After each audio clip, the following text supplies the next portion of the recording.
Assalamualaikum warahmatullahi wabarakatuh. Selamat pagi kawan-kawan sekalian. Sebelumnya perkenalkan, nama saya Radit Ramadhani dengan nomor induk mahasiswa 122111044. Baiklah, pada kesempatan pada kali ini saya akan membahas mengenai kewarganegaraan digital.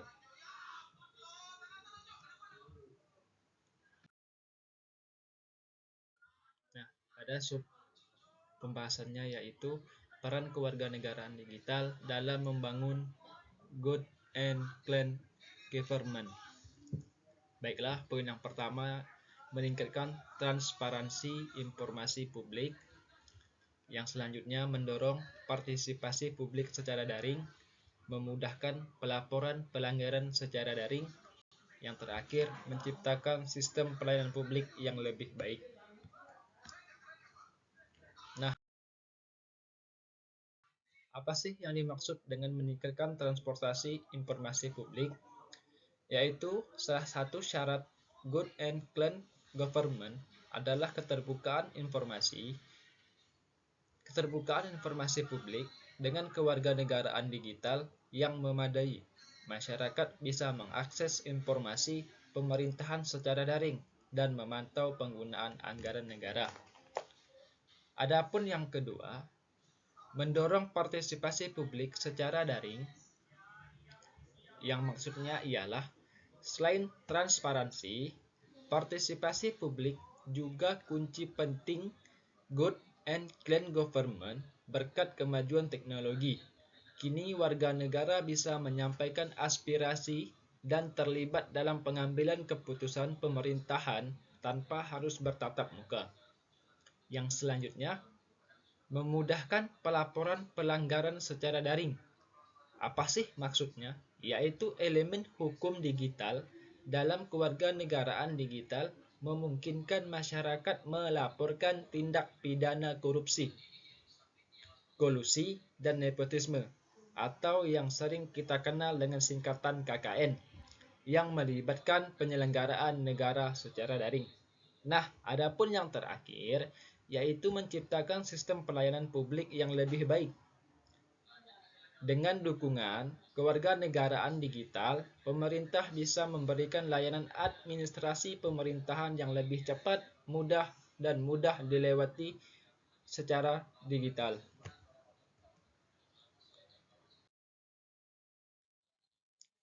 Adapun submateri yang selanjutnya, yaitu tantangan implementasi kewarganegaraan digital.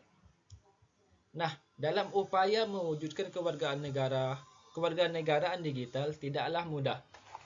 Masih banyak tantangan yang harus dihadapi pemerintah, mulai dari minimnya literasi digital masyarakat hingga ketimpangan akses internet antar daerah.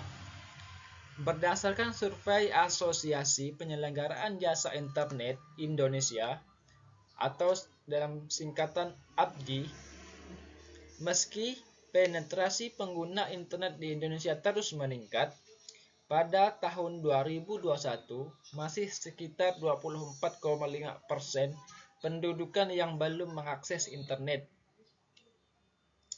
Selain itu, kesenjangan literasi dan inklusi digital antar warga kota dan desa masih cukup lebar. Survei yang sama menunjukkan skor literasi digital rata-rata warga desa hanya 38,7% dari skala 100%. Jauh di bawah rata-rata nasional sebesar 52%. Oleh karena itu, tantangan terbesar implementasi kewarganegaraan adalah bagaimana menjamin akses internet yang merata bagi seluruh warga negara dan meningkatkan literasi digital masyarakat terutama di pelosok-pelosok desa. Strategi peningkatan literasi digital masyarakat. Yang pertama, kita akan membahas memasukkan literasi digital secara mata pelajaran wajib, yaitu cara paling efektif meningkatkan literasi digital adalah dengan memasukkannya sebagai mata pelajaran wajib di sekolah. terutama dari jenjang tingkat sekolah dasar hingga SMP. Materi yang diajarkan bisa dimulai dari pengenalan komputer dan internet, penggunaan software dasar, hingga etika dan keamanan digital. Yang selanjutnya, menyelenggarakan pelatihan literasi digital bagi masyarakat. Strategi lainnya, kita dapat menggunakan kegiatan rutin pengadaan pelatihan literasi digital yang ditunjukkan bagi masyarakat umum, baik di perkotaan maupun pedesaan. Materi pelatihannya bisa disesuaikan dengan kebutuhan masing-masing daerah yang ada di Indonesia. Yang terakhir, optimalisasi pos daya sebagai pusat inklusi digital. Apa sih maksudnya? Yaitu langkah adalah memanfaatkan pos pemberdayaan keluarga atau pos daya di setiap desa sebagai pusat inklusi digital bagi warga negara sekitar. Pos daya bisa dilengkapi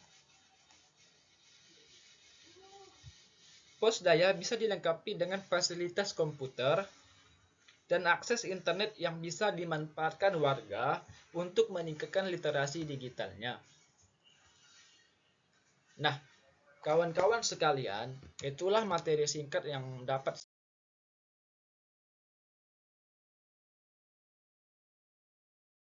saya sampaikan.